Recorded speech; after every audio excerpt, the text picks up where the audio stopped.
Hello to all of you guys, welcome to knowledge decoder channel. जो कि last lecture जैसा कि हम लोगों ने देखा था, उसमें हम लोगों ने क्या देखा, मॉडुलस इक्वालिटी या मॉडुलस रिलेटेड प्रॉब्लम्स देखा। ठीक है, मॉडुलस को ब्रेक कैसे करते हैं, मॉडुलस रिलेटेड इक्वेशंस कैसे सॉल्व करते हैं। तो होप अब आपको वो सब चीजें फैमिलियर हो गई होंगी। ठीक है, अब वो सब देख करके ज्यादा कोई प्रॉब्लम नहीं होती होगी क्वेश्चन सॉल्व करने में। ठीक है, तो बस मैं अभी इस लेक्चर इसमें वही कंटिन्यू करता हूँ, उस पर क्वेश्चन सॉल्विंग देखेंगे। ठीक है, डिफरेंट डिफरेंट टाइप के क्वेश्चन सॉल्व कैसे करते हैं वो देखना है हमको। तो चलो ये जैसे क्वेश्चन लेता हूँ, ये क्वेश्चन दिया हुआ है, इसमें क्या दिया हुआ कि मॉड की वैल्यू दी हुई है। मॉड के अंदर क्या दिया हुआ है, x square minus 5x plus x 6 upon x plus 7। ठीक है, ये दिया हुआ है, इसकी वैल्यू क्या दी हुई, माइनस ऑफ सेम सेम जो अंदर क्वांटिटी है वही लिखा हुआ है, minus of x square minus 5x plus 6 upon x plus 7। तो ये दिया हुआ है हमको। अब तुम एक बात बताओ, अगर ये क्वेश्चन को सॉल्व करना है तो ज्यादा दिमाग क्यों नहीं लगाने की जरूरत है। अगर मान लो ये जो अंदर का कुछ भी वैल्यू है, ये जो भी अंदर की वैल्यू है, ठीक है, इसका क्या आ रहा है बाहर, जब मॉड को ब्रेक करके लिख रहे हैं तो माइनस आ रहा है। और मैंने आपको क्या बताया था कि कोई भी अगर मॉडुलस वैल्यू हो, मॉडुलस अगर एक्स है, ठीक है, इसकी वैल्यू माइनस एक्स कब आएगी, जब आपका एक्स क्या होता है, नेगेटिव होता है, तब निगेटिव साइन के साथ ब्रेक होता है मॉड। ये मैंने बता के रखा हुआ है, एक्स नेगेटिव होता है। तो बस यहाँ पे एक्स की जगह क्या है, ये पूरा का पूरा ये टर्म है, ये पूरा का पूरा अगर ये टर्म ले लेंगे तो ये माइनस ऑफ क्या आएगा, यही पूरा का पूरा टर्म जो यहाँ पे लिखा हुआ है। तो ये इस तरह से अगर हम लोग कहें तो यहाँ से कंक्लूजन क्या निकाल सकते हैं, ये कब होल्ड करेगा, ये जो चीज दी हुई आपकी कब होल्ड करेगी। तो ये चीज होल्ड करने के लिए बेसिक कंडीशन ये है कि जब आपका ये जो पूरा का पूरा एक क्वांटिटी अंदर वाला दिया हुआ हो, ये नेगेटिव हो, और ये नेगेटिव होने का मतलब ये जो पूरा का पूरा पार्ट है ये less than equal to zero हो। ठीक है, less than equal to zero हो। तो बस यहाँ तक अगर हो गया तो क्वेश्चन खत्म है, आपने एक कंडीशन निकाल ली। अगर ये कंडीशन निकाल ली तो बस मुझे इनइक्वालिटी सॉल्व करना है। और तुम समझो यार, यहाँ पे बस मैं तुमको एक चीज बताऊंगा, यहाँ पे तुमको सॉल्व करने में अभी तक तुम सोच रहे हो कि सर अगर मेरा X square minus 5x plus 6 less than equal to zero होता तो मैं बड़े चाव से रियल लाइन बना करके सॉल्व कर लेता। अब डिनोमिनेटर आ गया तो मैं क्या करूं, तो डिनोमिनेटर आ गया तो भी मत डरो, तो भी सेम मेथड लगेगा, लिख लो, तो भी आपका सेम मेथड एप्लीकेबल होगा। ठीक है, सेम मेथड आपका एप्लीकेबल होगा जो कि अभी तक आप सॉल्व करने में लगा रहे हो, कुछ नया नहीं होगा। बस इस बार क्या होगा कि अब आप एक पॉइंट जो है, जैसे आप जब फैक्टर लेते थे तो जितने भी पॉइंट हुआ करते थे वो सारे के सारे पॉइंट्स क्या करते थे, आप इस पर शो कर देते थे रियल लाइन पर। तो यहाँ पे आप डिनोमिनेटर का भी जो भी जीरो होगा वो भी आप शो करोगे। तो जैसे आप पहले आप ऊपर वाला पार्ट को इक्वल टू जीरो करके देख लो कौन कौन से फैक्टर बन रहे हैं। तो ऊपर वाला पार्ट को अगर करोगे तो ऊपर वाले पार्ट के वैसे फैक्टर क्या बनेंगे, x minus three, x minus two, है ना, x minus three, x minus two बनेगा, अपॉन क्या आएगा, एक्स प्लस सेवन। तो तुम्हारा देखा जाए तो तुम्हारे कितने पॉइंट्स मिल रहे हैं, एक मिल रहा है थ्री, एक मिल रहा है टू, और एक मिल रहा है माइनस सेवन ना। ये तीन पॉइंट्स मिल रहे हैं कि नहीं, थ्री टू माइनस सेवन। तो थ्री टू माइनस सेवन को मुझे क्या करना है, रियल लाइन पे शो करके दिखाना है। किस पे, रियल लाइन पे शो करना है। ठीक है, और वो बहुत आसान है भाई। ठीक है, वो इतना आसान क्यों दिखा रहा हूँ, उसमें आपको करना कुछ नहीं है, एक रियल लाइन बनानी है और रियल लाइन बना करके टू थ्री माइनस सेवन दिखाना है। सबसे पीछे क्या आएगा, माइनस सेवन आएगा, है ना, माइनस सेवन यहाँ कहीं आया, टू यहाँ कहीं आया, और थ्री यहाँ कहीं आया। और आपको कौन सा less than equal to zero का साइन चाहिए, पहले तो रीजन बना लो भैया जैसे बनाते हो हमेशा, ये ठीक है, ये रहा पॉजिटिव, यहाँ से शुरू करोगे, निगेटिव, पॉजिटिव, नेगेटिव। ठीक है, और अब आप क्या लिखोगे सोल्यूशन। बस अब यहाँ पे आपको एक चीज ध्यान देनी होती है, जब भी न्यूमरेटर और डिनोमिनेटर वाला केस आता है, सिंपल होता तो आप ऐसे सीधे सीधे लिख देते, less than equal to zero तो सब में क्लोज इंटरवल लगा देते। अभी आप यहाँ पे क्या लिखना चाहोगे, लिखोगे अभी आप कि माइनस इन्फिनिटी से माइनस सेवन, ठीक है, ये लिखोगे और बोलोगे यूनियन, एक तो निगेटिव पोर्शन ये आ गया, एक negative portion two to three है, तो ये आ गया टू टू थ्री। ठीक है, अब मैं बोल रहा हूँ यहाँ पे आपका सोल्यूशन गलत हुआ है, पूछो क्यों, बहुत लोग सोचेंगे क्यों गलत हुआ, भाई जो मेथड बताया वो सही है, आपने सब कुछ सही लिखा है, बस एक चीज गलत लिख दी है, वो जो सेवन को इंक्लूड कर लिया।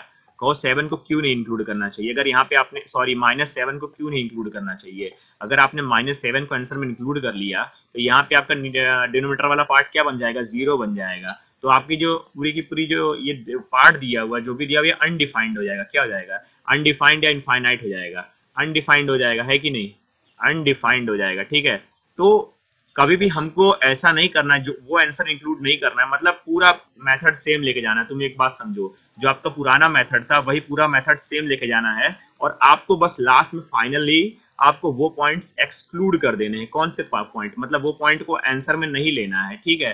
कौन से पॉइंट? जहां पे आपका डिनोमिनेटर लिख लो।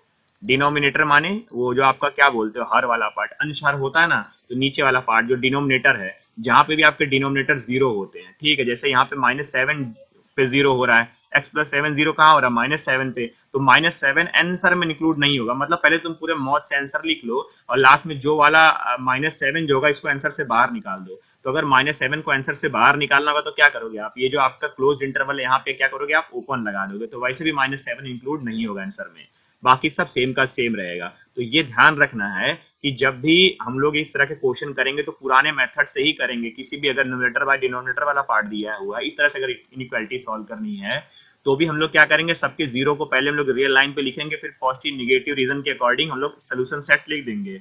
बस उसमें वो वाला पार्ट नहीं लिखेंगे, याद रखो, लिख लो कहीं पे, इसमें वो वाला पार्ट नहीं लिखेंगे जिसमें डिनोमिनेटर वाला जो हमारा पार्ट है 0 हो जाए। वो वाले पॉइंट हम इंक्लूड नहीं करेंगे जहां पे हमारा डिनोमिनेटर 0 होता है। जैसे यहाँ पे -7 पे 0 हो रहा है, तो सोल्यूशन सेट में -7 जिंदगी में कतई नहीं आएगा, ठीक है। तो पहले मॉस आंसर लिख लो, क्या आएगा? -∞ to -7 यूनियन 2 to 3। और क्लोज इंटरवल की सब जगह क्यों आ रहा था? क्योंकि यहाँ पे इक्वालिटी का साइन है। लेकिन अब क्या देखेंगे कि -7 पे डिनोमिनेटर 0 है, तो -7 को आंसर से बाहर निकालना है, तो ओपन लगा दो। ओपन लगाने से एक्सक्लूड कर दोगे, बात खत्म। तो ये चीज आपको ध्यान रखनी है, ठीक है। आगे से इस तरह के जब भी क्वेश्चन आए तो आपको क्रैक करने के लिए ये दिमाग में आपकी ये मेथड चलना चाहिए कि कैसे ये इस तरह से हम इसको ब्रेक करते हैं, कैसे सॉल्व करते हैं, ठीक है। तो अगर वो हो गया होगा तो हम लोग चलो एक और प्रॉब्लम पे मूव करते हैं, ठीक है। मैं एक नेक्स्ट प्रॉब्लम पे चलता हूँ। वहां पे हम लोग देखेंगे कि ये जो क्वेश्चन है, क्वेश्चन को कैसे करेंगे। और आपको बेसिकली कई बार ये क्वेश्चन मैक्सिमम मिनिमम में भी मिलता है, मैक्सिमम मिनिमम वैल्यू गेन करने के लिए, ठीक है। तो वो सब छोड़ो, अभी फिलहाल आपको ये देखना है कि ये देखो, जैसे ये क्वेश्चन है, पूछा है क्वेश्चन को सॉल्व करके दिखाओ। ये क्वेश्चन क्या है? कहा है कि mod of x - 1 + 2 times mod x - 3 = 3। ये आपको सॉल्व करना है, ठीक है। अब एक बात बताओ यार, अगर mod x - 1 है, ठीक है, मैं बोलता mod x - 1 है, ठीक है, इसको पहले मैं काम करता हूँ, इसका बिहेवियर दिखाता हूँ। इसका बिहेवियर क्या? अगर तुम इसको ब्रेक करने को बोलोगे तो क्या बोलोगे? x - 1 कब आएगा? जब आपका x - 1 पॉजिटिव होगा, है कि नहीं? यही बोलोगे, है कि नहीं भाई? और माइनस ऑफ x - 1 कब आएगा? मतलब निगेटिव साइन के साथ कब ब्रेक होगा? जब x - 1 नेगेटिव होगा। नेगेटिव मतलब लेस देन इक्वल टू 0, ठीक है। अगर x - 1 पॉजिटिव होने का मतलब क्या? तो अगर थोड़ा सा और सॉल्व करो तो यह क्या जाएगा? x > 1, और इसका मतलब x <= 1, है ना भाई? ये है कि नहीं? तो अगर ये आ गया, इसका मतलब तुम समझो क्या, अगर मैं बोलूं मतलब अगर एक से ज्यादा आ गया तो ये पॉजिटिव साइन के साथ ब्रेक होगा, x - 1। अगर x की वैल्यू 1 से कम आ गई तो किसके साथ ब्रेक हो रहा है? निगेटिव साइन के साथ ब्रेक हो रहा है। तो अगर मैं इसकी साइन की बात करूं, मतलब ये, मतलब मैं ये नहीं दिखा रहा हूं, मैं अगर बोल रहा हूँ रियल लाइन है मान लो कोई, मतलब ये बता रहा हूँ कि x - 1 का साइन, x - 1 नहीं बोल रहा हूँ भाई, क्या बोल रहा हूँ? x - 1 का साइन की बात कर रहा हूँ। साइन लिख लो, साइन ऑफ, ठीक है। मैं अगर साइन के बिहेवियर की बात करूं रियल लाइन पे, तो मान लो यहाँ पे कोई पॉइंट 1 है, ठीक है, 1 है, तो मैं क्या बोल रहा हूँ? अगर 1 से ज्यादा हो रहा है x की वैल्यू, 1 से ज्यादा होने पर क्या ये पॉजिटिव साइन के साथ ब्रेक हो रहा है? x - 1 किसके साथ ब्रेक हो रहा है? पॉजिटिव साइन के साथ ब्रेक हो रहा है। तो 1 से वैल्यू कितनी भी ज्यादा होगी, 1 से वैल्यू यहाँ के अगर आगे बढ़ेंगे तो सारी वैल्यू 1 से ज्यादा है, और उस समय इसका साइन क्या किसके साथ ब्रेक हो रहा है? पॉजिटिव साइन के साथ ब्रेक हो रहा है। तो मैं आगे पूरी की पूरी रियल लाइन पे पॉजिटिव दिखा सकता हूँ ना। ये पॉजिटिव वैल्यू की बात नहीं कर रहा हूँ मैं, यहाँ पे बात कर रहा हूँ पॉजिटिव साइन दिखा रहा है, और प्लस मतलब यहाँ पे दिखा रहा है कि इसकी साइन पॉजिटिव होगी। और अगर मैं क्या बोलूँ कि अगर 1 से छोटा होगा तो ये किस मॉडुलस किस साइन के साथ ब्रेक हो रहा है? निगेटिव साइन के साथ ब्रेक हो रहा है। तो अगर ये निगेटिव साइन के साथ ब्रेक हो रहा है तो 1 के पीछे क्या आ रहा है? निगेटिव साइन होगा, है कि नहीं? है कि नहीं? तो इस तरह से देखा जाए तो जो x - 1 का बिहेवियर क्या है, 1 के आगे ये पॉजिटिव साइन के साथ ब्रेक हो रहा है, और 1 के पहले ये निगेटिव साइन के साथ ब्रेक हो रहा है। तो यही हो गया इसका। अगर मैं बोलूं x - 1 का अगर बिहेवियर की बात कर रहा था, तो देखो 1 के आगे क्या है? पॉजिटिव साइन के साथ ब्रेक हुआ, और माइनस इसके पीछे क्या है? निगेटिव साइन के साथ ब्रेक हुआ, ठीक है। और इसी तरह से अगर तुम mod x - 3 की बात करोगे तो वो बस तुम अब यहाँ से सीधे समझो यार, अब इतना लंबा मत बनाना कि हर जगह से ब्रेक करके दिखाना। ये सोचो कि देख लो x - 1 0 कहाँ पे हो रहा है, x - 1 कहाँ पे 0, ऐसे करके बस देख लिया करो खट से कि x - 1 0 कहाँ हो रहा है। मैं ऐसे ही करता हूँ, देखा जाए तो x बराबर 1 पे हो रहा है, बस सीधी बात है। 1 के आगे, 1 के आगे, 1 के आगे पॉजिटिव, और 1 के पीछे निगेटिव साइंस के साथ ब्रेक होगा। इसी तरह से x-3 का अगर ब्रेकिंग देखोगे तो कैसे होगा, x-3 क्या होगा, 3 के आगे पॉजिटिव साइन के साथ, 3 के आगे क्या पॉजिटिव साइन के साथ ब्रेक होगा और 3 के पीछे निगेटिव साइन के साथ ब्रेक होगा। अब तुम सोचो मैंने ऐसा क्यों लिखा, तुम देखो हमेशा जो है इस तरह के क्वेश्चन में क्या करा करो। अब तुम देखो मैंने अगर तुम थोड़ा सा पोजीशन का भी ध्यान रखो, 1 क्या होता है पीछे आता है, इसलिए मैंने x-1 जब लिखा है तो थोड़ा सा 1 लिखा है और 3 थोड़ा सा इसके कंपैरिजन में आगे आएगा ना, कहीं आगे आएगा, तो मैंने 3 को थोड़ा आगे दिखा दिया है। अब अगर यही मान लो कहीं तुम्हारा प्लस मॉड x-5 होता, ठीक है, तो मुझे एक और नीचे लाइन दिखानी होती, मान लो यहाँ कहीं दिखाता और मैं 5 यहाँ कहीं दिखाता पीछे, ठीक है। तो थोड़ा सा पोजिशनिंग का ध्यान रखना, ऐसी चीजें मत बना देना जिससे पता चला आपका पोजीशन इनकरेक्ट हो, क्योंकि देखो ये क्वेश्चन सॉल्विंग में बहुत इंपॉर्टेंट होगा। अभी दिखाता हूँ कैसे। तो जो ये ब्रेकिंग है ना, ये जो ब्रेकिंग है अभी हम लोग देखो, ये 1 यहाँ पे कहीं होगा रिलेटिवली और 3 यहाँ कहीं होगा, तो हमको पोजीशन का ध्यान रखना जरूरी होता है। ऐसा ना बना दो कि पता चला तुम्हारा 1 कहीं आगे और 3 तुम 1 से पीछे बना दिए, तो ये तो थोड़ा पोजिशनिंग गलत हो जाएगी ना।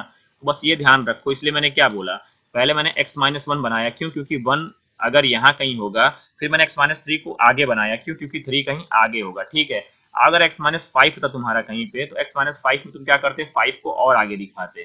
तो चलो अभी तो 3 की बात हो रही, तो अगर x-3 के तुम साइन की बात करो तो वो दूसरे लाइन पे मैंने शो किया है, मैंने इस लाइन पे शो किया है, वो किस तरह से होगा, 3 के आगे पॉजिटिव और 3 के पहले नेगेटिव, ठीक है। अब क्या करो, एक वर्टिकल लाइन खींच दो, 2 वर्टिकल लाइन, जितने भी तुम्हारे पॉइंट्स उनके अब वर्टिकल लाइन खींच दो, ऐसे छोटा छोटा डॉटेड, ये नहीं कि पूरी वर्टिकल लाइन एकदम जरूरी एकदम भयानक से दिखाने के लिए, वो सिर्फ आपको विजुअलाइज करने के लिए मैं बता रहा हूँ, ठीक है। वर्टिकल लाइन खींच दो, तो एक 1 पे हुआ, एक 3 पे हुआ, ठीक है भाई। अब क्या करो, तुम देखो केसेस देखो। अब तुम एक केस देखोगे, अगर पहला इंटरवल लोगे -इंफिनिटी से 1 के बीच में, ये देखो ये पूरा का पूरा दोनों का देखो कॉमन पोर्शन देखो, तुम्हारा एक पोर्शन ये बन रहा है, एक पोर्शन तुम्हारा ये बन रहा है ना, ये पूरा वाला, और एक पोर्शन तुम्हारा ये बन रहा है। तो तुम्हारे 3 पोर्शन में तुम्हारी लाइनें डिवाइड हो रही है कि नहीं। तो तुम्हारे 3 केसेस बनेंगे। पहला केस क्या, -इंफिनिटी से 1 के बीच ना, ये 1 है ना, है कि नहीं। तो पहला केस क्या बना, -इंफिनिटी से 1 के बीच में, ये तुम्हारा पहला इंटरवल बन गया। अब तुम्हारा ये दूसरा इंटरवल कहाँ से कहाँ तक बनेगा, देखो ये दूसरा इंटरवल तुम्हारा ये है, और ये कहाँ से कहाँ तक है, 1 से 3 के बीच में है ना, 1 से 3 के बीच में, ये 1 यहाँ 3 यहाँ, तो 1 से 3 के बीच का पार्ट हो गया ये। और तीसरा इंटरवल यहाँ से आगे तक पूरा इनफाइनाइट तक बनेगा। तो इनफाइनाइट कहाँ, पहले तो ये देखो ये वाला क्या, ये 3 है, तो 3 से इन्फिनिटी, तो 3 से x इन्फिनिटी वाला, और ये पार्ट 1 से x 3 के बीच में है, और ये -इंफिनिटी से x 1 के बीच में है। तो ये लिख लेना, जो भी तुम्हारा पार्ट होगा लास्ट में तुमको लिखना जरूरी है कि कहाँ से कहाँ के बीच में बना, ठीक है। अब तुम देखो, अगर तुम्हारे 3 रीजन बने तो तुम्हारे इसी हिसाब से तुम 3 केस में तुम क्वेश्चन को सॉल्व करोगे। कितने केसेस में, जितने रीजन बने उतने केसेस में तुमको सॉल्व करना है, ठीक है।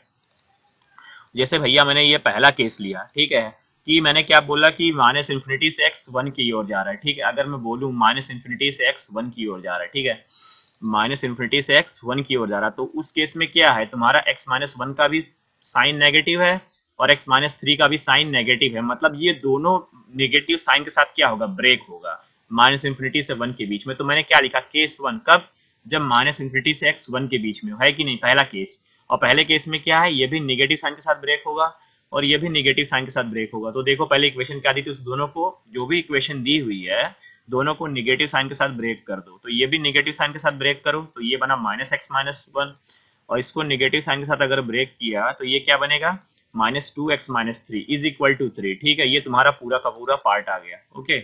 और अगर ये भैया पूरा का पूरा पार्ट आ गया, अब इसको पहले मॉ से सॉल्व कर लो, और सॉल्व करके देखना मेरी x की वैल्यू 4/3 आई, सबकी वही आएगी। अब तुम्हें क्या बताया था मैंने, जब भी कोई भी वैल्यू आए और किसी केस के अंदर लिखते हो तो क्या करते हो, उससे तुरंत उसको क्रॉस चेक करते हो कि आंसर जो आ रहा है इसमें पढ़ भी रहा है कि नहीं भैया।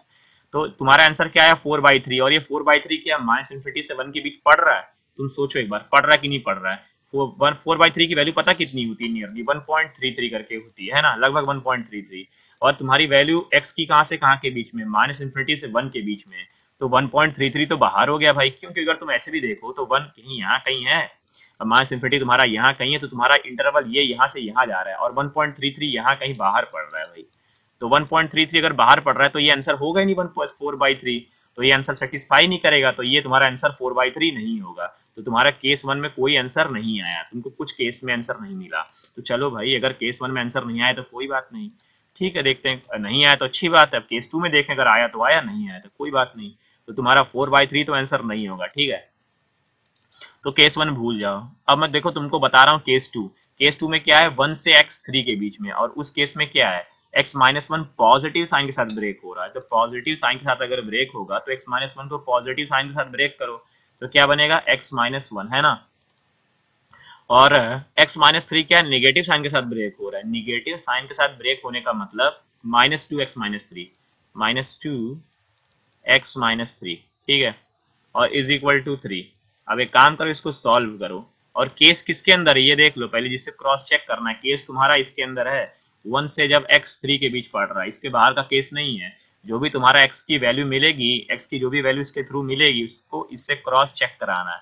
तो देखो मैंने सेकंड केस में किया है, जब 1 से x3 के बीच पड़ा तो इसको पॉजिटिव साइन के साथ ब्रेक किया, इसको निगेटिव, जो ऊपर लिखा है वही लिखा है मैंने यहाँ पे भी, ठीक है। तो इसको तुम लोग सॉल्व करोगे तो मेरी जो x की वैल्यू भाई है भैया यहाँ पे आई है वो 2 आई है, और मैंने क्या बोला 1 से x3 के बीच पढ़ना चाहिए है ना। तो बताओ ये 2 है क्या इसके बीच पढ़ रहा है? हाँ पढ़ रहा है बिल्कुल, क्यों? क्योंकि x की वैल्यू 1 से 3 के बीच पढ़ रही है, तो 1 से 3 के बीच अगर पढ़ रही है तो इसके बीच पढ़ रही है, सॉरी ये रहा तुम्हारा, ये 1 से 3 ये रहा तुम्हारा, ठीक है। और 2 तुम्हारा यहीं कहीं है, तो 2 तुम्हारा आंसर में तो आ ही रहा है, तो 2 सिलेक्ट हो गया आंसर में, बात खत्म। अब तुम्हारा तीसरा पार्ट क्या है, 3 से इन्फिनिटी, देखो केस नंबर 3 से इन्फिनिटी ये वाला पार्ट, ठीक है, 3 से इन्फिनिटी वाला पार्ट, ये जो आगे वाला पार्ट हो गया। इसमें तुम्हारे दोनों मॉड पॉजिटिव साइन के साथ ब्रेक हो रहे हैं, तो दोनों को पॉजिटिव साइन के साथ ब्रेक के दिखाओ, x-1 को भी ब्रेक करो, x-3 को भी ब्रेक करो, ठीक है। तो दोनों, पहला हो जाएगा x-1 प्लस दूसरा हो जाएगा +2 times x-3 is equal to 3, तो तुम्हारा ये हो गया। अब देखो मैंने यही लिखा है x-1 + 2 x-3 is equal to 3, और मैंने क्या किया, इज इक्वल टू 3 किया, इसको सॉल्व किया, सॉल्व करके मैंने x की वैल्यू क्या निकाली 3.33, ठीक है, और 3.33 आ गई मेरी, और x की वैल्यू है क्या 3 से लेके x कहाँ के बीच में है, इन्फिनिटी के बीच में, ठीक है। 3 से लेके x कहाँ के बीच में है, इन्फिनिटी के बीच में है। 3x की वैल्यू आई क्या है, x की वैल्यू मेरी आई है 3.33, ठीक है, 3.33 ये मेरी x की वैल्यू आई है, ठीक है। और तो अगर x की वैल्यू मेरी 10/3 या 3.33 आई, और मेरी वैल्यू कहाँ से कहाँ के बीच पढ़नी चाहिए, 3 से इन्फिनिटी के बीच में, तो क्या ये 3.33 या 10/3 इसके बीच में पढ़ रहा है? बिल्कुल पढ़ रहा है, क्यों? क्योंकि अगर तुम 3 देखो यहाँ कहीं है और इन्फिनिटी तुम्हारा यहाँ कहीं, तो तुम्हारी वैल्यू कहाँ से कहाँ के बीच पढ़ रही है, यहाँ से यहाँ के बीच में, और 3.33 या 10/3 यहाँ कहीं पड़ेगा, तो आंसर में तो पढ़ ही रहा है ना भाई, इसके अंदर ही तो पढ़ रहा है 10/3, तो 10/3 भी सिलेक्ट हो गया आंसर में, सॉरी 10/3 यहाँ आंसर में सिलेक्ट हो गया। तुम्हारे कितने आंसर आ गए, 10/3 एक ये वाला आंसर आ गया, और ये तुम्हारा केस में x बराबर 2 मिला था ये आ गया। और पहला केस का तो आंसर नहीं आया था 4/3, क्यों? क्योंकि 4/3 डिसलेक्ट हो गया था जब इससे क्रॉस चेक किए थे। तो आपके 2 आंसर हो गए, क्या क्या 2 आंसर हो गए, 10/3 और 2। तो ये देखो यार मॉड ब्रेक कैसे होता है, ठीक है, मॉड ब्रेक कैसे होता है ये देखना बहुत जरूरी है भैया, बहुत ज्यादा जरूरी है, ठीक है, बहुत ज्यादा जरूरी है कि मॉड के क्वेश्चन कैसे ब्रेक करके क्वेश्चन सॉल्व करते हैं, तो मजे से सॉल्व करना है, ठीक है। मैं इसके बाद अभी एक क्वेश्चन आपको होमवर्क दूंगा, फिर उसको मैं नेक्स्ट में डिस्कस करूंगा, वो पहले आपको खुद करके लाना है, छापना नहीं है कुछ भी, ठीक है। तो ये जो क्वेश्चन था ये देखा तुम लोगों ने ना, एक मिनट, तो ये जो भी क्वेश्चन है आपका ये देखा कि नहीं कैसे मॉड ब्रेक होता है, मॉड ब्रेक करना जानना बहुत जरूरी है, ठीक है भैया, बहुत जरूरी है, ठीक है। तो जानो यार, समझो कैसे क्वेश्चन सॉल्व होते हैं। चलो कोई बात नहीं, ठीक है। तो तुम ये देखो कि ये क्वेश्चन कैसे सॉल्व होते हैं, ठीक है। तो ये क्वेश्चन सॉल्व करने के लिए मैंने क्या बोला, बस तुमको ये देखना है कि पहले तुम 1 को कहीं लगा लो, ठीक है, 1 के आगे सब सारा साइन पॉजिटिव, ये 3 के आगे पॉजिटिव होगा तो 3 के आगे सारा पॉजिटिव, उसके पीछे नेगेटिव, और कॉमन रीजन बना लो, उसके हिसाब से तुम्हारे केसेस बन जाएंगे, तुम्हारे 3 केसेस बन गए, तो 3 केसेस के हिसाब से तुम जितने भी तुम्हारे केसेस बने उस हिसाब से तुम सॉल्व कर लो, और सॉल्व करके जो भी आंसर आएगा वो आंसर तुमको क्रॉस चेक करना अलग अलग केसेस में। तो ये बड़े मौज से होता है क्वेश्चन, ठीक है। अब इस तरह के क्वेश्चन की जब और प्रैक्टिस करोगे तो तुम्हारे इस तरह के क्वेश्चन बनना शुरू हो जाएंगे, ठीक है, कोई दिक्कत नहीं आएगी भाई, कोई समस्या नहीं आएगी, ठीक है। सब मैंने क्या बोला, सब प्रैक्टिस पे डिपेंड करता है। तो चलो मैं तुमको एक क्वेश्चन दे रहा हूँ होमवर्क के तौर पे, इसको तुम लोग को खुद करना है, ठीक है। इस बार तुमको मैंने क्वेश्चन दिया, नोट डाउन कर लो भैया, mod x-1 plus mod of x plus 2 minus 3 mod x-5 is equal to 7। इसके तुमको सॉल्यूशंस बताने, ठीक है, इसके तुमको सॉल्यूशंस बताने, ठीक है। कोई चालाकी नहीं, कोई होशियारी नहीं, आराम से बैठो, क्वेश्चन को सॉल्व करो, ठीक है, आराम से सॉल्व करो, ठीक है। जो भी तुम्हारा है इसको आंसर बताओ प्लीज, जो भी लोग भी भैया कमेंट करके बताओ आंसर कि क्या आ रहा है आपका, ठीक है। आप बताओ, ये आपके लिए होमवर्क है, ठीक है। और उसके बाद जो लोगों से नहीं होगा उनको मैं नेक्स्ट लेक्चर में डिस्कस करूंगा उनके साथ में, ठीक है। तो उसके लिए पैनिक मत करना, कोई टेंशन नहीं है, और मौज से मॉड्यूलस पूरा पढ़ो, बहुत मजा आ रहा होगा, ठीक है। सबको मजा आएगा भाई, क्योंकि अच्छा टॉपिक है, ऐसी कोई दिक्कत नहीं इसमें, ठीक है। और आगे आपके लिए बहुत ज़्यादा ये एक्सट्रीमम लेवल पर बहुत ज़्यादा ज़रूरी हो जाते हैं इस तरह के कॉन्सेप्ट्स जानना, ठीक है। तो होप आप सॉल्व कर रहे होंगे और क्वेश्चन सॉल्व करो यार, ठीक है। आगे मैं डीपीपी जल्दी शेयर करूंगा इसकी, ठीक है, एक बार ये टॉपिक खत्म हो जाएगा। सो होप आप कर रहे होंगे और ठीक है, और मज़ा आता होगा, ऐसा कोई टेंशन नहीं है, और मौज से करो क्वेश्चंस को, ठीक है। और इस तरह की अगर कोई प्रॉब्लम आए तो यू कैन टेल मी, ठीक है। और व्हाट्सएप ग्रुप में भी आप पूछ सकते हो, कोई दिक्कत नहीं, मैं वहाँ पे भी बता ही दूंगा, ठीक है। सो होप आप पढ़ते रहो यार। और अगर चैनल थोड़ा सा अच्छा लग रहा है, अगर आपको अच्छा लग रहा है कि कंटेंट मिल रहा है, ठीक है, कि ऐसा लग रहा है कि हाँ भाई कुछ अच्छा लग रहा है, मज़ा आ रहा है या कुछ सीखने को मिल रहा है, तो प्लीज़ सब्सक्राइब करो यार, ठीक है। चैनल को सब्सक्राइब करो, ठीक है, ठीक है। और बेल आइकन तो ज़रूर दबा दो, क्योंकि इससे क्या होगा, आपको फर्दर नोटिस आती रहेंगे, जो भी मैं अगला हमेशा लेक्चर अपडेट ही कर रहा हूँ, 1 बाई 1 में डाल रहा हूँ सारे लेक्चर्स, तो आपको आगे के लेक्चर्स मिलते रहेंगे, ठीक है। और हो सके तो फ्रेंड्स के साथ भी शेयर करो यार, जो पढ़ रहे हैं या जिनको भी ज़रूरत हो, उन्हीं के लिए तो मैं ये कर रहा हूँ, ठीक है। उनको शेयर करो, ठीक है। और अच्छे से पढ़ते रहो, ठीक है। और कोई दिक्कत आए तो आप लोग कमेंट कर सकते हो, ठीक है। किसी भी तरह की समस्या, किसी भी तरह का प्रॉब्लम आता है तो कमेंट कर सकते हो, and you can ask there, ठीक है। तो ठीक है, तो आज के लिए इतना ही काफ़ी है। So thanks to all of you.